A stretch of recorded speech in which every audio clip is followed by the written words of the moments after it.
ایک دفعہ کا ذکر ہے کہ ایک ملک میں ایک بادشاہ حکومت کرتا تھا۔ خوشحالی کے دن تھے۔ ایک دن بادشاہ کی ملاقات ایک درویش صفت بزرگ سے ہوئی۔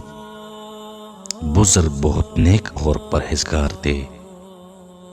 بادشاہ نے اسے بہت عزت سے پیش آیا اور ملاقات کے آخر میں اس نے فرمائش کی کہ مجھے کوئی ایسی چیز، تعویذ، وظیفہ وغیرہ لکھ دے جو انتہائی مشکل میں میرے کام آئے۔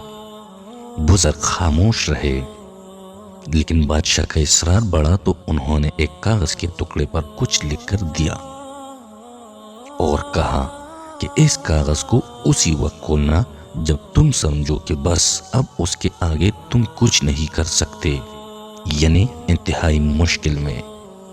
قدرت کا کرنا ایسا ہوا کہ اس ملک پر حملہ ہو گیا اور دشمن کی فوج نے بادشاہ کی حکومت کو الٹ پلٹ کر رکھ دیا۔ بادشاہ کو اپنی جان کے لالے پڑ گئے اور وہ بھاگ کر کسی جنگل میں ایک غار میں چھپ گیا۔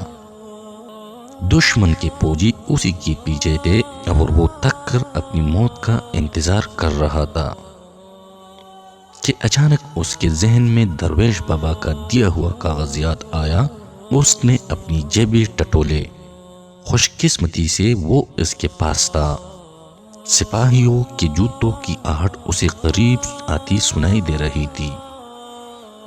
اب اس کے پاس کاغذ کھولنے کے سوا کوئی چارہ نہ تھا۔ جب اس نے وہ کاغذ کھولا تو اس پر لکھا تھا، یہ وقت بھی گزر جائے گا۔ بادشاہ کو بہت غصہ آیا کہ بزرگ نے یہ کیا کھیل کھیلا ہے۔ کوئی اسم اعظم ہوتا یا کوئی سلیمانی وردہ، لیکن افسوس وہ کچھ نہیں کر سکتا تھا۔ اس نے تحریر کو دوبارہ پڑھا، سہبارہ پڑھا۔ کچھ دیر تو بادشاہ سوچتا رہا، غور کرتا رہا کہ کیا کرے۔ پھر آخر اس نے اپنی تلوار اٹھائی اور سپاہیوں کا انتظار کرنے لگا۔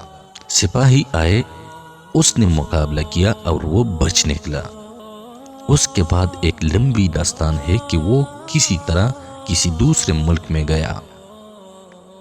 وہاں اس نے اپنی فوج کو اکٹھا کیا، اسے ہتھیاروں سے لیس کیا اور آخرکار ایک وقت آیا کہ اس نے اپنا ملک واپس لے لیا اور پھر سے اپنے تحت پر جلوہ نشیں ہوا۔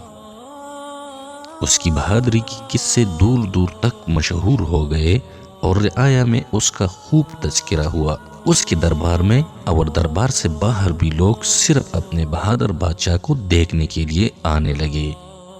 اتنا بول بالا دیکھ کر بادشاہ کے دل میں غرور پیدا ہوا اور وہ اپنی شجاعت پہ اور سلطنت پہ تھوڑا مغرور ہوا۔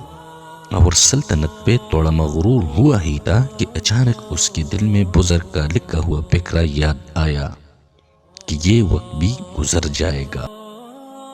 دوستو، تو اس سے یہ نتیجہ اخذ ہوتا ہے کہ ہر حال میں اللہ تعالیٰ کا شکر ادا کرنا چاہیے۔ زندگی میں کبھی غرور مت کرنا، کیونکہ یہ سب کچھ پانی ہے اور ہم ایک دن اللہ کے بارگاہ میں حاضر ہوں گے اللہ تعالیٰ کے سامنے۔